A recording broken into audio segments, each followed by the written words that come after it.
संत मत धारा आपकी सेवा में प्रस्तुत।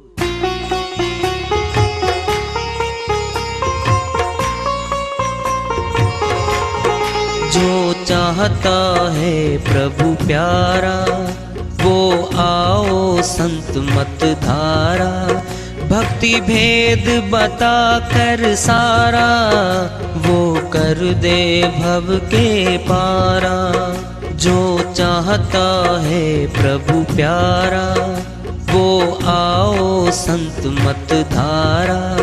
भक्ति भेद बता कर सारा वो कर दे भव के पारा। जो चाहता है प्रभु प्यारा।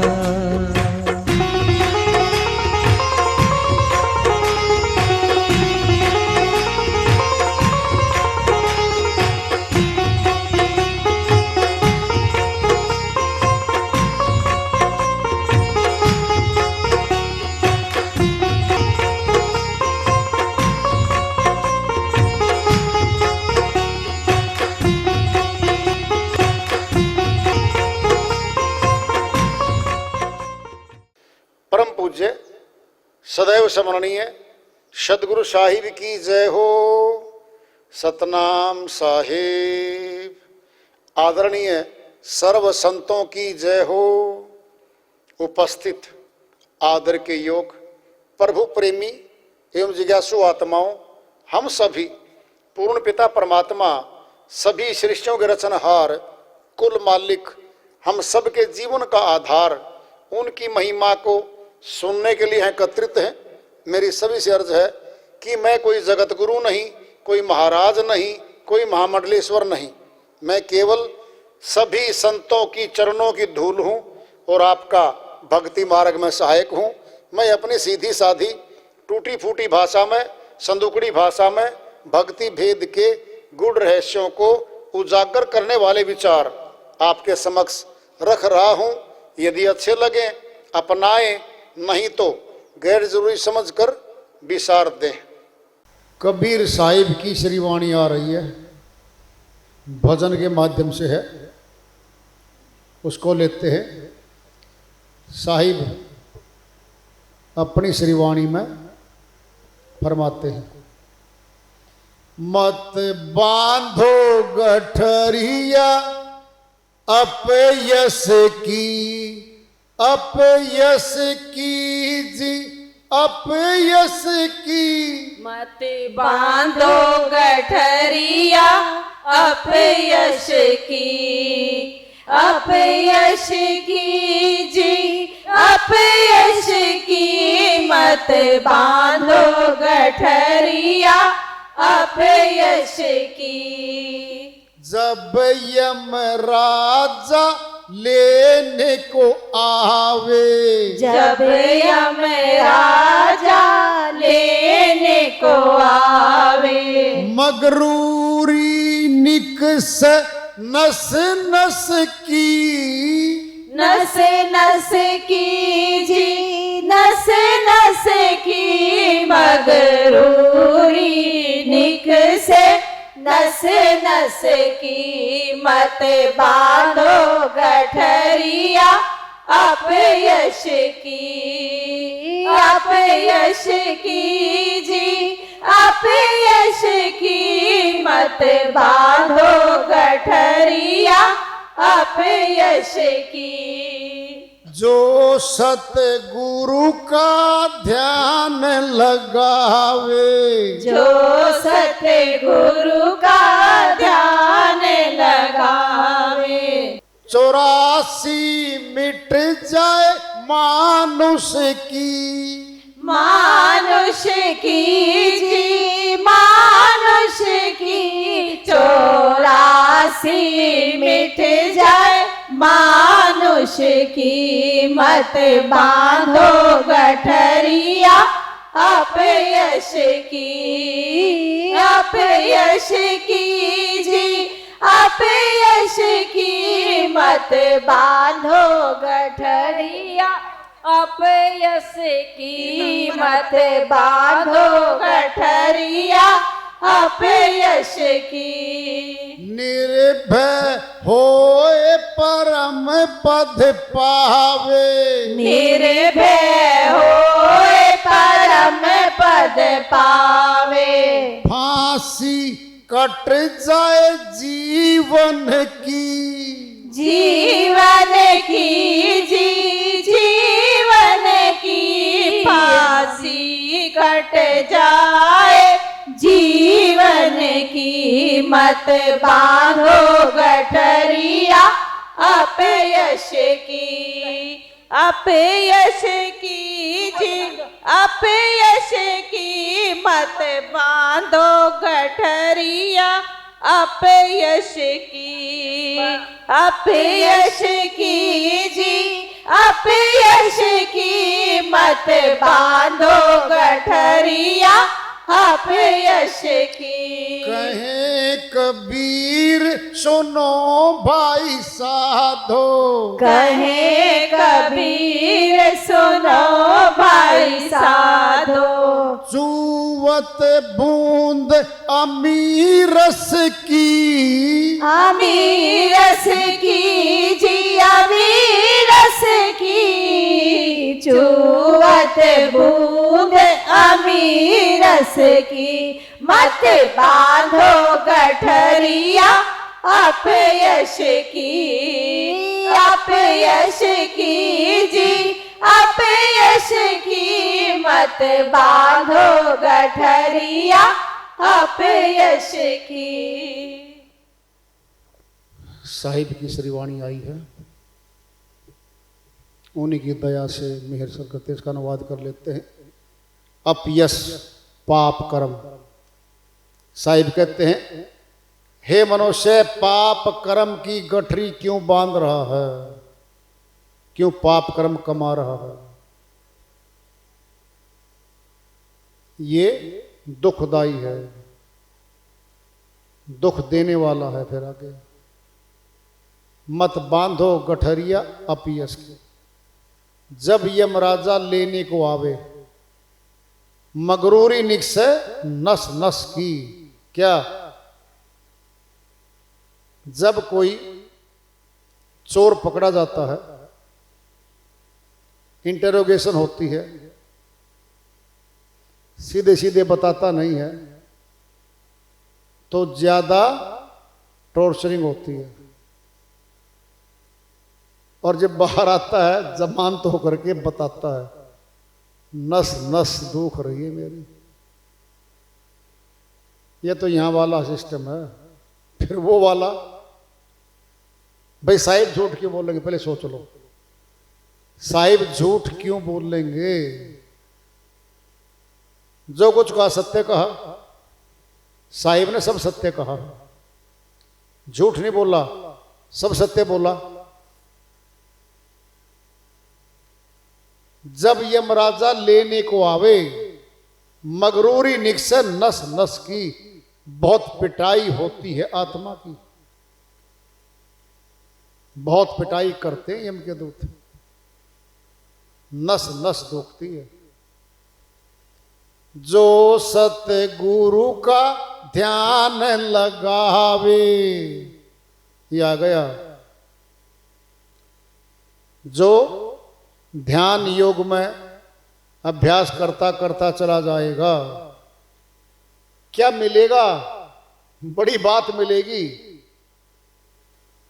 3 लोक की संपत्ति भी तोल देना एक तखड़ी में, और कोई कहे जी सारी संपत्ति ले लो, और 84 महीना जाना पड़े, 84 कट जाए तो भी नहीं मिलता। ये मोल नहीं मिलती ये चीजें। अगर पैसे मिलती होती तो फिर तो धनवान सारे खरीद लेते हैं चीजों को। जो सतगुरु का ध्यान लगावे, 84 कट जाए, मिट जाए मानुष की। 184 का कष्ट जो बड़ा भारी है, हमेशा के लिए कट जाएगा। निर्भय होए परम पद पावे। क्या मिल रहा देखो, अब मौत का भय चला जाएगा, परम पद की तरफ चलेगी आत्मा। फांसी कट जाए जीवन की। वहां 84 काटी थी। तन तो मनुष्य का मिलेगा, वहां तन मिल रहा था पहली, अंतरे में था तन। 84 मिट जाए मानुष की, वहां 84 मिटी थी। इसमें क्या हो रहा है? अगर अभ्यास करता रहा, सिमरण करता रहा तो निर्भय होए परम पद पावे, परम पद की प्राप्ति हो गई। अब फिर क्या है? फांसी कट जाए जीवन की। ये मनुष्य तन में भी नहीं आएगा। फिर मनुष्य तन में भी कौन सा सुख है? फिर भक्ति करो, आओ फिर भक्ति करो, करनी ही पड़ेगी जब तक धुर नहीं पहुंचता। ये धुरधाम पहुंचने के लिए करनी पड़ेगी। 2 स्टेंज आए, 2 आए अंतरे। पहले वाले में 84 काटी है, इसमें क्या काट दिया? निर्भय होए परम पद पावे, परम पद पा लिया। फिर फांसी कट गई जीवन की। ये मनुष्य तन की फांसी भी गई, यानी इससे भी मुक्त हो गया वो। कहे कबीर सुनो भाई साधो, चूवत बूंद अमीरस की। अमी कहते हैं अमृत को। अमृत खेचरी मुद्रा लगाते हैं अष्टांग योगी, और खेचरी मुद्रा लगा करके वहां से रस टपकता है। जब बच्चा माता के गर्भ में होता है, वहां बच्चे की पहले से खेचरी मुद्रा लगी लगाई होती है, और बाहर जब आता है दाई सीधा कर देती है उसको। नरस ब्रह्मांड से रस टपकता है। एक तो रस ये हो गया, एक सतनाम में भी अमृत के रस है अलग से, वह आत्मा को मिलता है। ये जो अमृत है ना, बॉडी वाला, शरीर वाला, ये तो शरीर को मिल रहा था। बच्चा 2 जगह जुड़ा होता है, नाभि जुड़ गया, सारा भोजन नाभि में आ रहा है माता की नाभि से, और खेचरी मुद्रा उस बच्चे का लगी हुई है, वो रस अलग से मिल रहा है। फिर एक है अमृत, जो शरीर को नहीं मिलता, वह आत्मा को मिलता है। वो अमर लोक ले जाता है। तो साहिब ने कहा कि पाप कर्म मत कर बंदे, हिसाब चुकता करना पड़ेगा। तेरे कर्मों का फल तेरे खाते में ही आएगा भाई। जैसे बैंक में खाते तो बहुत हैं, खाता हमारा भी है। हमारे पैसे जो जमा होते हैं केवल हमें वही मिलते हैं। एक खाता लोन का है, कर्जे का है, 2 खाते हमारे पास। एक कर्जा है, लोन ले लिया 10 लाख रुपए, ट्रैक्टर का ले लिया, फैक्ट्री का, दुकान का, किसी का ले लिया। एक है जमा खाता सेविंग का, वहां से ले रहे हैं और वहां दे रहे हैं।